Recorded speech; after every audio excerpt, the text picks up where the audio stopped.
வணக்கம் சவுக்கு மீடியா நேயர்களே. இது ஒரு சிறப்பு அரசியல் அரட்டை. 1967 முதல் 2016 வரை பல்வேறு தேர்தல்கள் நடந்தன. அந்த தேர்தலில் மூன்றாவது அணி என்ற ஒரு அணி தேர்தல் களத்தில் எந்த மாதிரியான தாக்கத்தை ஏற்படுத்தியது, அந்த அணிகள் வெற்றி பெற்றதா, அந்த அணியின் எதிர்காலம் என்னவாக இருந்தது என்று குறித்து அலசி ஆராய போகிறோம். வாருங்கள் சார். வணக்கம். வணக்கம் லியோ. வணக்கம் மாலதி. அண்டு ஒரு ஏன் கட் ஆஃப் எலெக்ஷனாக 67 எலெக்ஷன்ஸை எடுத்துக்கிட்டோம் அப்படின்றதையும் நம்ம பார்க்கணும். சுதந்திரம் அடைந்து 20 ஆண்டுகள் கழித்து நடந்த தேர்தல் தமிழகத்தில் தொடர்ந்து. அப்போ அது வரைக்கும் பார்த்தீங்கன்னா இந்தியாவில் எல்லா தேர்தலும் காங்கிரஸ் தான் ஜெயிக்கும்.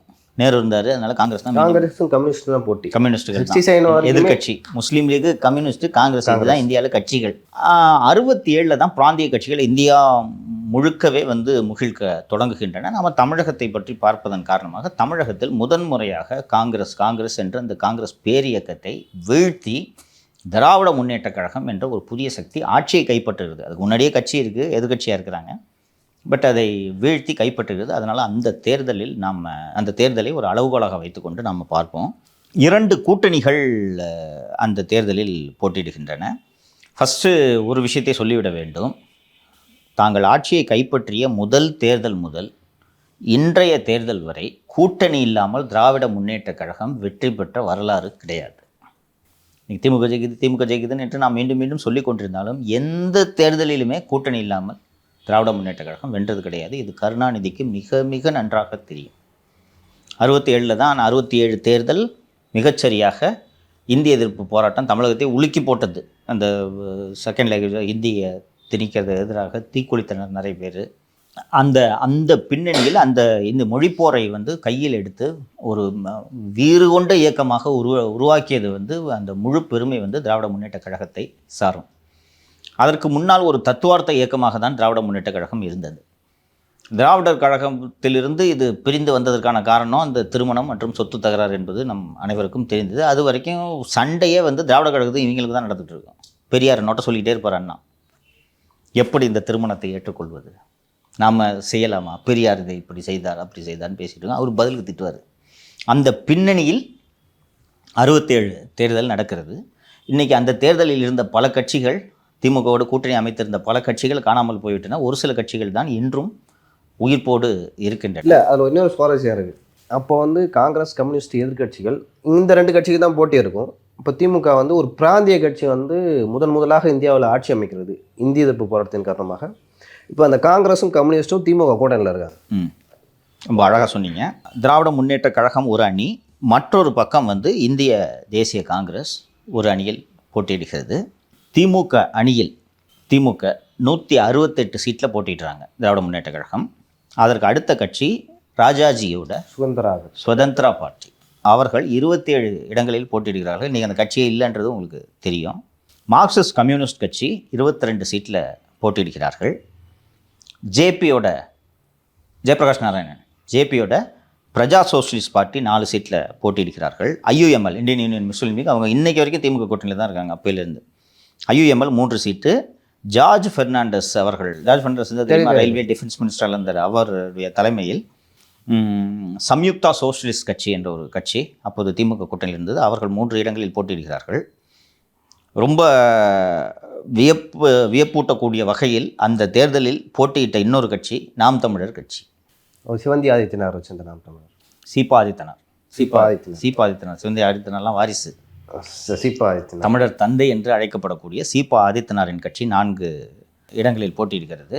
மாப்போசின்னு ஒருத்தர் இருந்தால் தெரியுமா? சிவஞானத்தின் தமிழ் அரசு கழகம் என்ற கட்சி 2 இடங்களில் போட்டியிடுகிறது. 2 சுயேட்சைகள் திமுக ஆதரவு பெற்ற சுயேட்சைகளாக போட்டியிடுகிறார்கள். மற்றொரு புறத்தில் காங்கிரஸ் கட்சி 232 இடங்களில் போட்டியிடுகிறது. 230, ஏன்னா காங்கிரஸ் ஒரு பெரிய கட்சின்றதுனால அப்படி இருந்த கட்சி.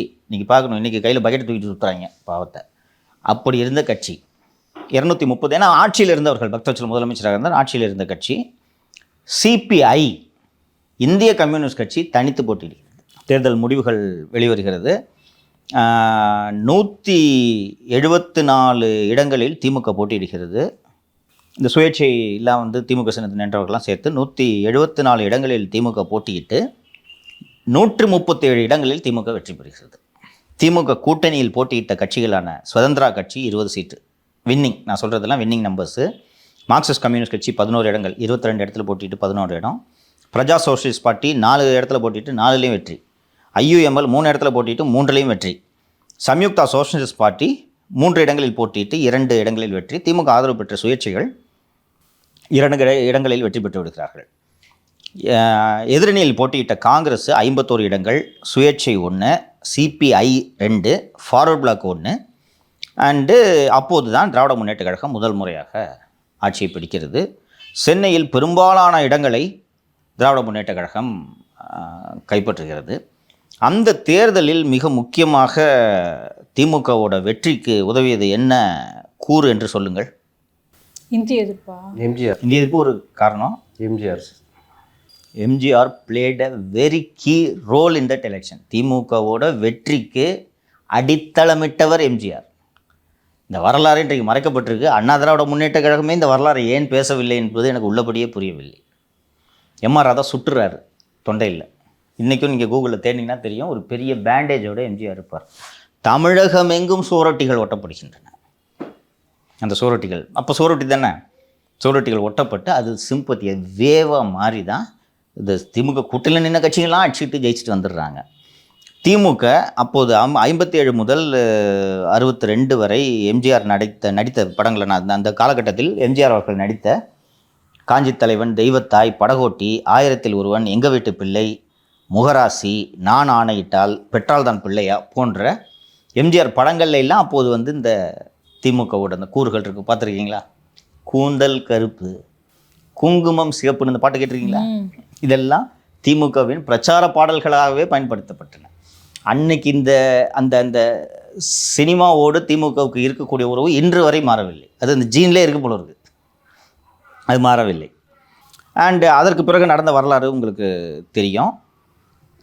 கிட்டத்தட்ட அந்த தேர்தலில் 76.5% இடங்களை திராவிட முன்னேற்ற கழகம் பிடிக்கிறது. திமுக தனிப்பட்ட முறையில் அந்த தேர்தலில், அந்த வெற்றி பெற்ற அந்த முதல் தேர்தலில் திராவிட முன்னேற்ற கழகம் 174 இடங்களில் பெற்ற வாக்கு சதவீதம் 40.69. அதோடு சேர்த்து இவர்களோட கூட்டணி கட்சிகள் வந்து சுதந்திரா பார்ட்டி, மார்க்சிஸ்ட் இவங்கெல்லாம் சேர்த்து ஒரு 10% பெறுகிறார்கள். அதோடு சேர்த்து ஒரு 50% வாக்குகளை பெற்று அன்று ஆட்சி அமைக்கிறது. அப்போ எதிர்கட்சி தலைவர் வந்து காமராஜர். ஆமாம், காமராஜர் ஆட்சி அமைக்கிறார்கள். அதற்கு பிறகு அடுத்த தேர்தல் வந்து 1971. இதற்கு நடுவே தமிழகத்தில் நடந்த அந்த மிகப்பெரிய மாற்றம், அண்ணா அவர்களுக்கு புற்றுநோய் வந்ததுன்றது நமக்கு தெரியும். அமெரிக்கா சென்று சிகிச்சை எல்லாமே எடுத்தார். சிகிச்சை பலனளிக்காமல் ஆட்சி அமைத்த 2வது ஆண்டே அண்ணா அவர்கள் இறந்து விடுகிறார். இது நான் ஏற்கனவே உங்களுக்கு சொல்லியிருக்கேன். யார் அடுத்த சிஎம், நாவல் நெடுஞ்செழியன் என்று எல்லோரும் யோசித்து கொண்டிருந்த சமயத்தில் எம்ஜிஆர் அவர்களின் ஆதரவோடு 69 அப்போது பொதுப்பணித்துறை அமைச்சராக இருந்த திரு கருணாநிதி அவர்கள் 69 முதலமைச்சராக பதவியேற்று அன்று முதல் இறுதி மூச்சு வரை திமுக தலைவர் என்ற அந்த பதவி அவர் விட்டுத்தரவே இல்லை. அண்டு அந்த அப்போது தொடங்கி தொடர்ந்து தமிழக அரசியலை 69ன்னு சொல்லலாம், ஏன்னா அதுக்கு முன்னாடி அண்ணா இருந்தார். 69 தொடங்கி அவர் இறக்கும் வரை தமிழக அரசியலை தன்னை சுற்றி சுழல வைத்து கொண்டிருந்தார். அதற்கு அடுத்த பொதுத் தேர்தல் 67 பொதுத் தேர்தலுக்கு பிறகு அடுத்த பொதுத் தேர்தல் 1971 நடக்கிறது. அந்த தேர்தலில் 3 அணிகள் தமிழகத்தில் தேர்தலை சந்திக்கின்றன. நான் ஏற்கனவே வந்து திராவிட முன்னேற்ற கழகம் கூட்டணி வைத்து தான் இந்த வெற்றிகளை அடைந்திருக்கிறது என்று சொல்கிறேன். அந்த தேர்தலில் முக்கியத்துவம் வாய்ந்த ஒரு விஷயம் என்னவென்று கேட்டீர்கள் என்றால், அந்த 71 தேர்தலுக்கு முன்பாக காங்கிரஸ் 2ஆக உடைகிறது. அப்போ தான் இந்திரா காங்கிரஸ் என்ற பேர் கேள்விப்பட்டிருக்கீங்களே. இந்த இந்திரா காங்கிரஸ் என்ற பேர் வருவதற்கு காரணம், 2ஆக காங்கிரஸ் உடைந்தது. ஒரு அணிக்கு இந்திரா காந்தி தலைமை தாங்குகிறார், மற்ற இன்னொரு அணிக்கு காமராஜர் தலைமையில் அந்த அணி பிளவுபடுகிறது. அதை வந்து INCO ஆர்கனைசேஷனல் அமைப்பு காங்கிரஸ் என்ற முறையில் அந்த காங்கிரஸ் கட்சி அழைக்கப்படுகிறது. திமுக அணியில் வந்து திராவிட முன்னேற்ற கழகம், இந்திய கம்யூனிஸ்ட் கட்சி, ஃபார்வர்ட் பிளாக்கு, பிரஜா சோஷலிஸ்ட் பார்ட்டி மற்றும் IUML ஆகிய கட்சிகள் திமுக அணியில் போட்டியிடுகின்றன. காமராஜர் தலைமையிலான இந்தியன் நேஷனல் காங்கிரஸ் ஆர்கனைசேஷன் அணியின் கீழ் காங்கிரஸ், சுதந்திரா பார்ட்டி, சம்யுக்தா சோஷலிஸ்ட் பார்ட்டி என்ற திமுகவோடு கடந்த தேர்தல், அதுக்கு முந்தைய தேர்தலில் போட்டியிட்ட அணிகள் போட்டியிடுகின்றன. 3வது அணியாக காங்கிரஸ், இந்திரா காங்கிரஸ் அணி போட்டியிடுகிறது. அந்த தேர்தலில் திராவிட முன்னேற்ற கழகம் 184 இடங்களில் வெற்றி பெறுகிறது. சிபிஐ 8 இடங்களில் வெற்றி பெறுகிறது. ஃபார்வர்ட் பிளாக் 7, பிரஜா சோஷலிஸ்ட் பார்ட்டி 4, IUML 2, எதிரணியில் இருக்கக்கூடிய இந்தியன் நேஷனல் காங்கிரஸ் 15 இடங்களிலும், சுதந்திரா பார்ட்டி 6 இடங்களிலும் வெற்றி பெறுகின்றனர். ஒரு பிரம்மாண்டமான வெற்றியை திராவிட முன்னேற்றக் கழகம் பெற்றது 1971 தேர்தல்.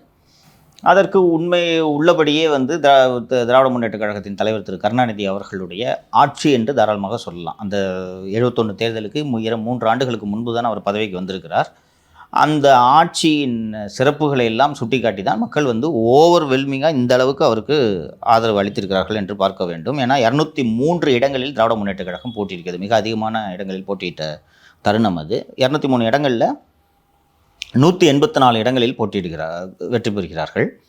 அண்டு ஓவரால் ஓட்டு பர்சன்டேஜில் 48 கிட்டத்தட்ட 49% வாக்குகளை திராவிட முன்னேற்றக் கழகம் பெறுகிறது. இந்த டென்யூரில் 1971 டென்யூர் 1975 முடியும். 75 எண்டில் தேர்தல் வந்திருக்க வேண்டும். ஆனால் 1975 ஆண்டு இந்தியா முழுக்க நெருக்கடி நிலை பிரகடனப்படுத்தப்பட்டு திராவிட முன்னேற்றக் கழக ஆட்சி இந்திரா காந்தி அவர்களால் 31 ஜனவரி 1976 ஆட்சி முடிவு பெறுவதற்கு ஒரு சில மாதங்களுக்கு முன்பாக கலைஞரின் ஆட்சி ஊழல் குற்றச்சாட்டின் காரணமாக கலைக்கப்படுகிறது. அண்டு அதற்கு பின்னர் அந்த நெருக்கடி அந்த ஆட்சி கலைப்புக்கு பின்னர் தான் 1976 31 ஜனவரி அன்று இதே போல் அதுக்கு அடுத்த முறை திராவிட முன்னேற்றக் கழக ஆட்சி கலைக்கப்பட்டதும் இதே போல் ஒரு ஜனவரி மாதத்தில் தான் கலைக்கப்படுகிறது. 31 ஜனவரி 1976 திராவிட முன்னேற்றக் கழக அரசு கலைக்கப்படுகிறது. அப்போது தான் இவங்க திமுக மீது ஊழல் குற்றச்சாட்டுகள் சுமத்தப்பட்டு சர்க்காரிய கமிஷன் விசாரணை எல்லாம் அப்போது தான் நடைபெறுகிறது. இதற்கு அடுத்த தேர்தல் 1977 நடைபெறுகிறது. நெருக்கடி நிலைக்கு பிறகு இந்திரா காந்தி தேர்தல் அறிவிக்கிறார். அப்போது 77 தமிழகத்தில் மீண்டும் தேர்தல் நடக்கிறது. இதற்கு நடுவே 1972 எம்ஜிஆர் அவர்கள் திராவிட முன்னேற்றக் கழகத்திலிருந்து நீக்கப்படுகிறார். அண்டு இவர் திரு நெடுஞ்செழியன் அவர்களும் நீக்கப்படுகிறார். எம்ஜிஆர் அங்கே நீக்கப்பட்ட பிறகு அண்ணா திராவிட முன்னேற்றக் கழகத்தை 1972 ஆண்டே தொடங்கி விடுகிறார். கட்சி தொடங்கி ஒரு 5 ஆண்டுகளாக இருக்குது. 77 தேர்தலை சந்திக்கும் போது இதுக்கு அந்த டிஎம்கே கவர்மெண்ட் இருக்கும்போதே அவர் நீக்கப்பட்டு விடுகிறார். 72 கட்சியை தொடங்கிய பிறகு 77 முதல் பொது தேர்தலை அண்ணா திராவிட முன்னேற்றக் கழகம் சந்திக்கிறது. இது அந்த கட்சியோட ஒரு வரலாற்றில் குறிப்பிடத்தக்க ஒரு மைல்கல், அந்த பாப்புலாரிட்டிக்காக சொல்கிறாங்க. இதற்குள் திராவிட முன்னேற்றக் கழகம் இந்த நெருக்கடி நிலை, சர்க்காரியா கமிஷன் விசாரணை இதெல்லாம் நடந்து முடிந்து விடுகிறது. அப்போது இந்த ஊழலை பற்றி தான் மிகப்பெரிய விவாதங்கள் நடக்கின்றன. இன்றைக்கி நமக்கு அதற்கான தரவுகள் கூட இல்லை, சர்க்காரிய கமிஷன் ரிப்போர்ட்டு கூட காப்பி இல்லாமல் இருக்குது. அப்போது இந்த எம்ஜிஆர் அவர்கள் திராவிட முன்னேற்றக் கழகத்தை வீழ்த்தியதற்கு சர்க்காரியா கமிஷனில் சுமத்தப்பட்ட ஊழல் குற்றச்சாட்டுகள் மிகப்பெரிய காரணமாக அமைந்தன. பூச்சி மருந்து ஊழல், வானத்திலிருந்து மேலிருந்து பூச்சி மருந்து தெளிக்கிறதுக்கு அப்போது விவசாயத்துறை அமைச்சராக திரு அன்பில் தர்மலிங்கம், இப்போ மகேஷ் இருக்கார், மகேஷோட தாத்தா அன்பில் தர்மலிங்கம் அவர்கள் விவசாயத்துறை அமைச்சராக இருந்து பூச்சி மருந்து தெளிக்கும் ஊழலில் ஈடுபட்டதாக அது ஒரு குற்றச்சாட்டு. வீராணம் குழாய் பதிப்பது தொடர்பாக ஒரு ஊழல் குற்றச்சாட்டு. ஒரு முதல்வராக இருப்பவருக்கு ஒரு அரசு வீடு தான் இருக்க முடியும். அந்த அரசு வீட்டில் முதல்வர் அலுவலகம் செயல்படலாம். ஆனால் கருணாநிதி 2 வீடுகள் வைத்திருந்தார். 2 இடங்களில் அரசு அலுவலகங்கள் செயல்பட்டன. அது ஒரு ஊழல் குற்றச்சாட்டு. அண்டு ஜஸ்டிஸ் சர்க்காரியா அவர்கள் ஒரு மிக மிக ஒரு நியாயமான ஒரு தரவு ஜட்ஜ் அவர். ஸோ திரு சர்க்காரியா அவர்கள் ஒவ்வொரு குற்றச்சாட்டுகளையும் முழுமையாக ஆராய்ந்து ஒரு 7 அல்லது 8 குற்றச்சாட்டுகள், சரியாக எண்ணிக்கை நினைவில்லை, அந்த குற்றச்சாட்டுகள் நிரூபிக்கப்பட்டதுன்னு சொல்லிட்டு அறிக்கை கொடுத்துட்டார். தரவு அது கிட்டத்தட்ட கோர்ட்டில் ட்ரையல் நடக்கிற அளவுக்கு எக்ஸாமினேஷன், கிராஸ் எக்ஸாமினேஷன்லாம் நடந்து ஒரு 7 அல்லது 8 குற்றச்சாட்டுகள் நிரூபணமாகிவிட்டன என்று அறிக்கை தருகிறார். அதற்கு பிறகு இந்த 77 தேர்தல் நடக்கிறது. அண்டு திராவிட முன்னேற்ற கழகம் அந்த தேர்தலில் தனித்து போட்டியிடுகிறது. மொத்தம் டிஎம்கே 230 இடங்களில் போட்டியிடுகிறது. காங்கிரஸ் மற்றும் சிபிஐ தனியாக போட்டியிடுகிறது. எம்ஜிஆர் தலைமையிலான அண்ணா திராவிட முன்னேற்ற கழகம் 200 இடங்களிலும், மார்க்சிஸ்ட் கம்யூனிஸ்ட் கட்சி 20 இடங்களிலும், ஃபார்வர்ட் பிளாக் மற்றும் IUML தலா 1 இடங்களிலும் போட்டியிடுகின்றனர். தேர்தல் முடிவுகளை பார்த்தோம் என்றால் 144 இடங்களில் அண்ணா திராவிட முன்னேற்ற கழகம் 77 தேர்தலில் வெற்றி பெற்று அதிமுக கட்சி தொடங்கிய 5 ஆண்டுகளில் ஆட்சி அமைக்கிறது. அவர்களோடு சேர்ந்து சிபிஎம் 12 இடங்களில், ஃபார்வர்ட் பிளாக் இவங்கெல்லாம் வெற்றி பெறுகிறார்கள். திராவிட முன்னேற்ற கழகம் 48 இடங்களில் மட்டுமே வெற்றி பெறுகிறது. 230 இடங்களில் போட்டியிட்டாங்க. 230 இடங்களில் போட்டியிட்டு வெறும் 48 இடங்களில் வெற்றி பெறுகிறார்கள். காங்கிரஸ் கூட்டணி சிபிஐயோடு சேர்த்து 32 இடங்களில் போட்டியிடுகிறார்கள். 1977 தேர்தல் இது. இந்த ஆட்சியும் எம்ஜிஆர் அவர்களுடைய இந்த ஆட்சியும் முழுமையாக முடிவடையவில்லை. எம்ஜிஆரோட ஆட்சியும் அவரது பதவிக்காலத்தின் முடியும் முன்பாகவே 1980 எம்ஜிஆருடைய ஆட்சி டிஸ்மிஸ் செய்யப்படுகிறது. அடுத்தது என்னன்றதை பார்க்கலாம். 80 மக்களவைக்கான தேர்தல் நடைபெறுகிறது. எமர்ஜென்சிக்கு பிறகு 77 நடந்த தேர்தலில் மத்தியில் ஜனதா கவர்மெண்ட் அமைகிறது. அந்த ஜனதா அரசு பல்வேறு உள்முரண்கள் காரணமாக அந்த ஆட்சி கவிழ்கிறது. கவிழ்ந்த பிறகு 80 இந்திரா காந்தி தேர்தலை சந்திக்கிறார். அந்த 77 இந்திரா காந்திக்கு மிகப்பெரிய தோல்வியை கொடுத்த இந்தியா 80 இந்திரா காந்தி அவர்களுக்கு ஒரு மாபெரும் வெற்றியை பரிசாக அளிக்கிறார்கள். அப்போது அந்த 75 எமர்ஜென்சி டிக்ளேர் பண்ணப்பட்ட பிறகு திராவிட முன்னேற்றக் கழகம் கடுமையான நெருக்கடிகளை சந்தித்ததுன்றது எல்லாருக்கும் தெரியும். மிசா சட்டத்தின் கீழ், உள்நாட்டு பாதுகாப்பு சட்டத்தின் கீழ் திராவிட முன்னேற்றக் கழக தலைவர்கள் பலர் கைது செய்யப்பட்டார்கள். முதல்வர் கருணாநிதி அவர்களின் மகன் திரு ஸ்டாலின் அவர்களே கைது செய்யப்பட்டு தடுப்பு காவல் சிறையில் இருந்தார். நீதிபதி சந்துரு அவர்கள் அவர்களுடைய புத்தகத்தில் இது தொடர்பாக அமைக்கப்பட்ட இஸ்மாயில் கமிஷனில் என்னென்னவெல்லாம் கொடுமைகள் இழைக்கப்பட்டனன்றதெல்லாம் விரிவாக பதிவு செய்திருக்கிறார். அந்த கொடுமைகளுக்கெல்லாம் ஆளான பிறகு இந்த அரசியல்னால் என்னன்றதை புரிஞ்சுக்கிறதுக்காக இதை சொல்கிறேன். ஒரு காங்கிரஸ் கட்சி திராவிட முன்னேற்ற கழகத்தை அந்த பாடுபடுத்துது, சொந்த மகனை சிறையில் வச்சு கொடுமைப்படுத்துது.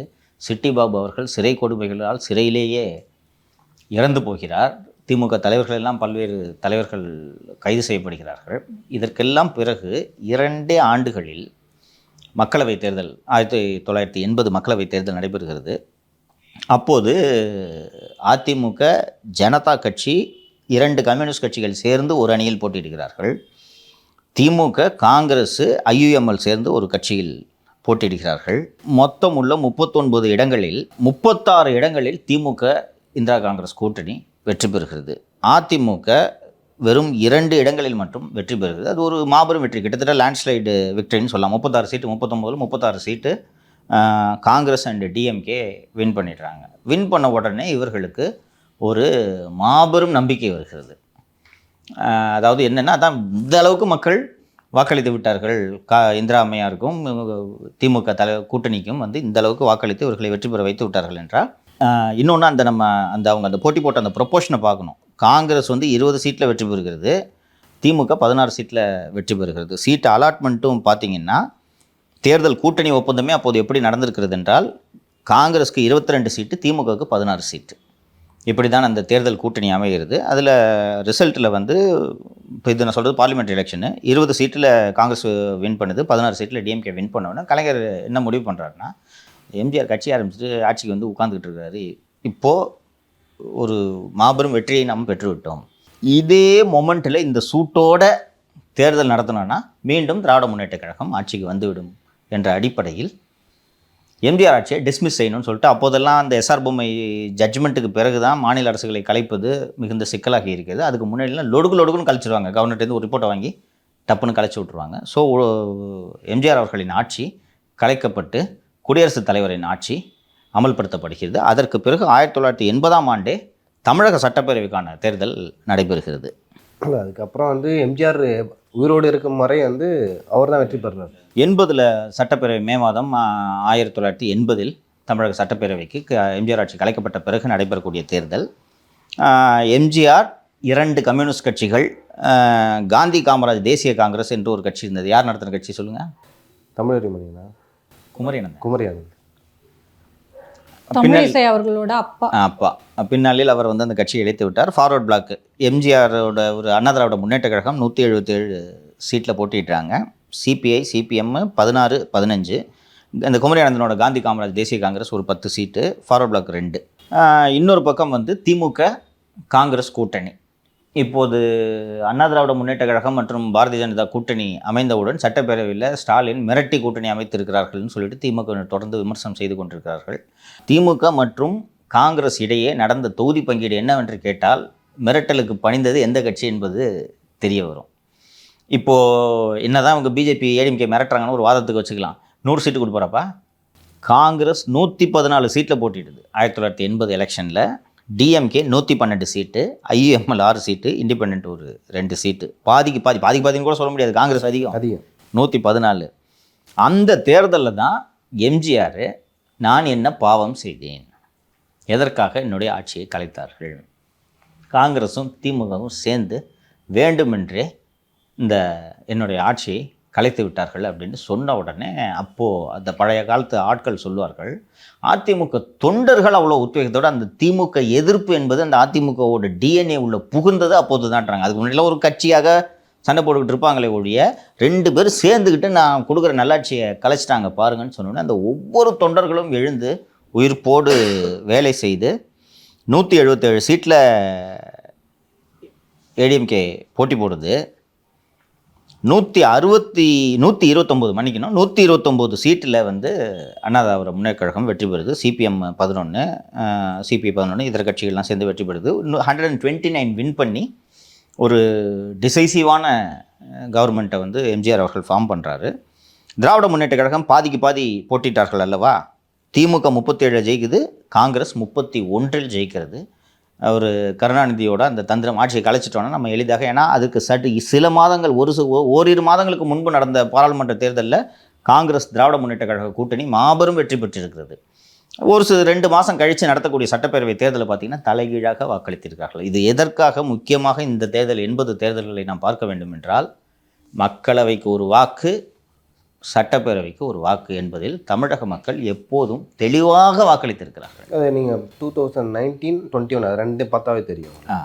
2019 லேண்ட்ஸ்லைடு இல்லையா, லட்சக்கணக்கில் வித்தியாசத்தில் வெற்றி பெற்றாங்க. தேனியை தவிர்த்து அத்தனை இடங்களையும் திமுக கூட்டணி வெற்றி பெற்றது. 21 தேர்தலில் மிகவும் போராடி ஒரு பார்டரில் ஃபோட்டோ ஃபினிஷ்னு சொல்லலாம், அந்த அளவுக்கு மிக நெருக்கடியான ஒரு தேர்தலில் தான் வெற்றி பெற்றாங்க.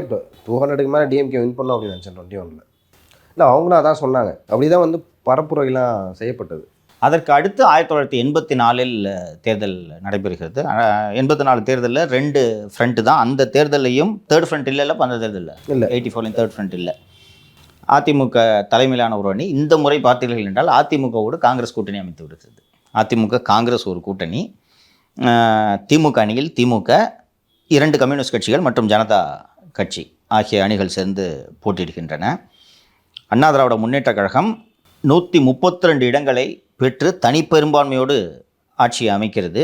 காங்கிரஸ் கட்சி 61 இடங்களில் அப்போது வெற்றி பெற்றிருக்கிறது. காங்கிரஸ் கட்சி போட்டியிட்ட இடங்கள் 73. 73இல் 61 இடங்களில் காங்கிரஸ் கட்சி வெற்றி பெற்றிருக்கிறது. அந்த குமரி அனந்தனோட காந்தி காமராஜ் தேசிய காங்கிரஸ் ஒரு 2 இடம். திமுக அந்த தேர்தலில் 132 இடங்கள் ஏடிஎம்கே வெற்றி பெற்றிருக்குது. திமுக வெறும் 24 இடங்களில் மட்டுமே வெற்றி பெற்றிருக்குது. ஏன்னா காங்கிரஸ் 61 இடங்களில் வெற்றி பெற்றிருக்கிறார்கள். இந்த டென்யூரை எம்ஜிஆர் அவர்கள் முழுமையாக நிறைவு செய்கிறார் 84. ஏன்னா காங்கிரஸ் உடன் இருக்கிறது. இந்த டென்யூரை மத்தியிலும் காங்கிரஸ் ஆட்சி என்பதால் ஆட்சிக்கு எந்த சிக்கலும் இல்லாமல் 84 முழுமையாக 87 இறந்து போகிறேன். இல்லை மன்னிக்கணும், முழுமையான ஆட்சி கலைக்கப்படவில்லை. பட் எம்ஜிஆர் அவர்கள் உடல்நிலை காரணமாக 87 எம்ஜிஆர் அவர்கள் இறந்து போகிறார். அதற்கு பிறகு அண்ணா திராவிட முன்னேற்ற கழகம் செங்குத்தாக பிளவுபடுகிறது. அதற்கு பிறகு அப்போது தான் கிட்டத்தட்ட வந்து எம்ஜிஆர் கட்சி தொடங்கி 72 கட்சியை தொடங்கி 77 ஆட்சியை பிடித்த எம்ஜிஆர் அதற்கு பிறகு திராவிட முன்னேற்ற கழகத்தை ஆட்சிக்கு வரவே விடவில்லை. வரவே விடாமல் அதற்கு பிறகு அவர் இறந்த பிறகும் அண்ணா திராவிட முன்னேற்ற கழகம் 2ஆக பிளவடைந்த சமயத்தில் தான் திராவிட முன்னேற்ற கழகத்தால் ஆட்சி அமைக்க முடிகிறது. அப்போது நீ சொல்லுப்பா, உனக்கு தெரிஞ்சது. எம்ஜிஆர் அவர்களுக்கு வந்து உடம்பு சரியாமல் அமெரிக்கா போயிட்டார். ஆக்சுவலாக ஒரு தேர்தலில் வந்து அவர் அமெரிக்காவில் வந்து எதிர்கொண்டார். அதுதான் 84. அதுதான் 84. அந்த 84 தேர்தலையும் அவர் வெற்றி பெற்றார். வெற்றி பெற்று அவர் அமெரிக்கா போகும்போது கலைஞர் கருணாநிதி அவர்கள் வந்து கேட்டார், நான் பார்த்துக்கிறேன் ஆட்சியை என்கிட்ட கொடுங்க. அவர் அங்கே அமெரிக்காவிலேருந்து திரும்பி வர வரைக்கும் என்கிட்ட ஆட்சியை ஒப்படைங்க, நான் வந்தவனை கொடுத்துறேன். ஸோ அந்த மாதிரி அதெல்லாம் ரொம்ப ஃபேமஸ். எப்படி சார் இவர் அதிமுக அவர் திமுக அவர்கிட்ட எப்படி கொடுப்பாங்க? இதெல்லாம் தமிழகத்தில் நடந்திருக்கிறது. 2 பேரும் நண்பர்களா இருந்தாலும் எதிர் கட்சியில இருந்துட்டு எப்படி கொடுக்க முடியும்? இவர் கேட்பாரு, வேற வழி இல்லை, நம்ம ஆட்சிக்கு வர்றதுக்கு பதவி இல்லை, தொடர்ந்து கொடுங்க. இதெல்லாம் யார் சார் அந்த டைம்ல ஆட்சிங்க இருந்து பண்ணிட்டு இருந்தது? ஆரம்பிப்பேன் அந்த ஜெயலலிதா போராடி தான் அவர்கள் அரசியல் வாழ்க்கைக்கு வந்தார்ன்றல ஆரம்பிப்ப தான் ப்ராக்ஸி சிஎம். ஜெயலலிதாவை தலை தூக்க விடாமல் என்னென்ன செய்ய முடியுமோ எல்லாவற்றையும் செய்தார். அந்த டைம்ல கோபாசே வந்து செல்வி ஜெயலலிதா அவர்கள் இவர் தான் ப்ராக்சி சீஃப் மினிஸ்டர். ஆர்எம்வி தான் சீஃப் மினிஸ்டர். எம்ஜிஆர் வருவது வரைக்கும் ஆர்எம்வி தான் சீஃப் மினிஸ்டர். அதற்கு பிறகு வந்து 89 தேர்தல் நடைபெறுகிறது. 89 தான் 13 ஆண்டுகளுக்கு பிறகு நடக்கக்கூடிய தேர்தல். திமுக, மார்க்சிஸ்ட் கம்யூனிஸ்ட் கட்சி மற்றும் ஜனதாதள். சார் 89 எலெக்ஷனில் அப்போ இறந்து போயிட்டாரு 87 திரு எம்ஜிஆர் அவர்கள். அதுக்கப்புறம் அந்த 2 வருஷம் யார் ஆட்சி பண்ணுறது? அந்த 2 வருடங்கள் ஜானகி அம்மையார் ஒரு 13 நாட்கள் என்று நினைவு முதலமைச்சராக இருக்கிறார். அவரை முதலமைச்சராக பதவி ஏற்க வைத்து விட்டார்கள். சட்டப்பேரவையில் சென்னை காவல்துறை உள்ளே நுழைந்து முதலில் தடியடி நடத்தியது அப்போது தான். உள்ளே நுழைந்து, ஏன்னா அந்த உள்ளே நடக்கிற அந்த வாக்கெடுப்பு நடக்கிறதுல, நம்பிக்கை தீர்மானம் நடக்கிறதுல, அப்போது ஜானகிக்கு பெரும்பான்மை நிரூபிக்க வேண்டும் இல்லையா? அவங்க பெரும்பாலான எம்எல்ஏக்கள் ஜானகி பக்கம் சேர்ந்துடுறாங்க. ஜெயலலிதா பக்கம் கொஞ்சம் பேர் இருக்காங்க. டிஎம்கேக்கு பிரச்சனை இல்லை, அடிச்சுக்கிட்டோன்னு சொல்லிட்டு ஜாலியாக வேடிக்கை பார்த்துட்டு இருந்தாங்க. அப்போது ஆட்சி கலைக்கப்பட்டு குடியரசுத் தலைவர் ஆட்சி 2 ஆண்டுகளோ நம்ம குடியரசுத் தலைவர் ஆட்சி இருக்கிறது. அதுக்கு பிறகு 89 சட்டப்பேரவை தேர்தல் அறிவிக்கப்பட்டு தேர்தல் நடக்கிறது. அப்போது தான் அண்ணா திராவிட முன்னேற்ற கழகம் 2ஆக பிளவுபட்டு, ஏன்னா அந்த ஜானகிக்கு ஆதரவு கொடுக்காதனால அப்போவே கட்சி கிட்டத்தட்ட உடஞ்சிச்சு. ஜெயலலிதா தலைமையில் ஒரு அணி, அம்மையார் ஜானகி தலைமையில் ஒரு அணி. அப்போது தேர்தல் நடைபெறுகிறது. அப்போது தான் ஜானகி அணிக்கு இரட்டை புறா சின்னம் ஒதுக்கப்பட்டது. செல்வி ஜெயலலிதா அவர்களுக்கு சேவல் சின்னம் ஒதுக்கப்படுகிறது. அந்த சேவல் சின்னத்தில் போட்டியிட்டு முதல் முறை எம்எல்ஏ ஆனவர் தான் திரு எடப்பாடி. ஜெயலலிதா தலைமையிலான அதிமுக, அதை ஏடிஎம்கே ஜெயலலிதா, ஏடிஎம்கே ஜானகின்னு சொல்லிட்டு எலெக்ஷன் கமிஷன் அப்போது வகைப்படுத்தியிருந்தது. ஜெயலலிதாவோடு சிபிஐ, ஜானகி அணியோடு தமிழக முன்னேற்ற முன்னணி என்று ஒரு கட்சி ஏணி சின்னத்தில் அந்த தேர்தலில் போட்டியிட்டது. யாருடைய கட்சி அது? இல்லை, எனக்கு தெரியல. சிவாஜி. காங்கிரஸ் எனக்கு தெரிந்து கடைசியாக தனியாக போட்டியிட்ட தேர்தல் சமீப கால வரலாறில் அந்த தேர்தல் தான். மூப்பனார் அவர்கள் தலைமையில் பாண்டியன் ஒரு கட்சி வச்சிருந்தா தெரியுமா? ஐக்கிய கம்யூனிஸ்ட் கட்சின்னு, யூசிபின்னு சொல்லுவாங்க, யுனைடெட் கம்யூனிஸ்ட் பார்ட்டி ஆஃப் இந்தியான்னு. அந்த கட்சியும் காங்கிரஸும் கூட்டணி சேர்ந்து 234 இடங்களில் போட்டியிடுகிறார்கள். பாண்டியன் கட்சிக்கு 10 இடம், ஜிகே மூப்பனார் தலைமையில் காங்கிரஸ் கட்சிக்கு 214 இடம். ஏன்னா அவர்களுக்கும் என்னென்னா ஏடிஎம்கே 2ஆக பிளந்திருக்கு. இந்த நேரத்தில் போய் நம்ம திமுக கூட கூட்டணி செய்யணும்னு சொல்லிட்டு காங்கிரஸ் கட்சியும் தனியாக போட்டியிடுகிறது. தேர்தல் முடிவுகளை பார்த்தீர்கள் என்றால் திமுக கூட்டணியில் திமுக 150 இடங்களில் வெற்றி பெறுகிறது. திராவிட முன்னேற்ற கழகம் கூட சேர்ந்து போட்டியிட்ட மார்க்சிஸ்ட் கம்யூனிஸ்ட் கட்சி 15 இடம், ஜனதா கட்சி வந்து ஒரு 4 இடங்களில் வெற்றி பெறுகிறது. ஜானகி தலைமையிலான அண்ணா திராவிட முன்னேற்ற கழகம் வெறும் 2 இடங்களில் வெற்றி பெறுகிறது. ஜெயலலிதா தலைமையிலான அண்ணா திராவிட முன்னேற்ற கழகம் 27 இடங்களில் வெற்றி பெறுகிறது. இது வெற்றி பெற்றவுடனே இந்த தேர்தல் முடிவுகளை பார்த்துவிட்டு ஜானகி அம்மையார் எனக்கும் அரசியலுக்கும் சரிப்பட்டு வராதுன்னு சொல்லிட்டு ஜெயலலிதா கூப்பிட்டு, இந்தம்மா அபிசாவி, அது அவங்க சொந்த கட்டடம் தெரியும்ல? ஆமாம், ஜானகி அவர்களோட சொந்த கட்டடம். கட்சிக்கு ராயப்பேட்டையில் இருக்க அண்ணா திராவிட முன்னேற்ற சண்முகம் சாலை இல்லை, இப்போ பிஎஸ் ராமனோட அப்பா பேர் பாருங்க. அதுக்கப்புறம் 2 டைம்ஸ் மாறிடுச்சுல்ல சார்? அந்த சாலையில் அவங்களுக்கு வந்து ஒப்படைச்சிட்டாங்க. செல்வி ஜெயலலிதா ஒப்படைச்சிட்டு எனக்கு கட்சி வேண்டாம் என்று அவர் முழுமையாக அரசியலிருந்து விலகிவிட்டார். அதுக்கு பிறகு செல்வி ஜெயலலிதா அவர்கள் கட்சி இவரோடு வந்து விடுகிறது. இந்த 91 தேர்தலில் ஆளுநரோட பரிந்துரை இல்லாமலேயே தமிழக அரசு கலைக்கப்படுகிறது. கருணாநிதியோட ஆட்சி 89 தேர்தல் முடியுது அல்லவா, 90 ஜனவரியிலேயே கலைக்கப்பட்டு விடுகிறது. அப்பவும் மீண்டும் குடியரசுத் தலைவர் ஆட்சி. விடுதலை புலிகளுக்கு ஆதரவு தந்தார் என்ற அடிப்படை. சூளைமேட்டில் வந்து ஒரு சக்காரியா காலனி, சூளைமேட்டில் வந்து பத்மநாபாஸ் உள்ளிட்ட 13 பேர் சுட்டு கொலை செய்யப்படுகிறார்கள். சக்காரியா காலனி போயிருக்கீங்கல்ல?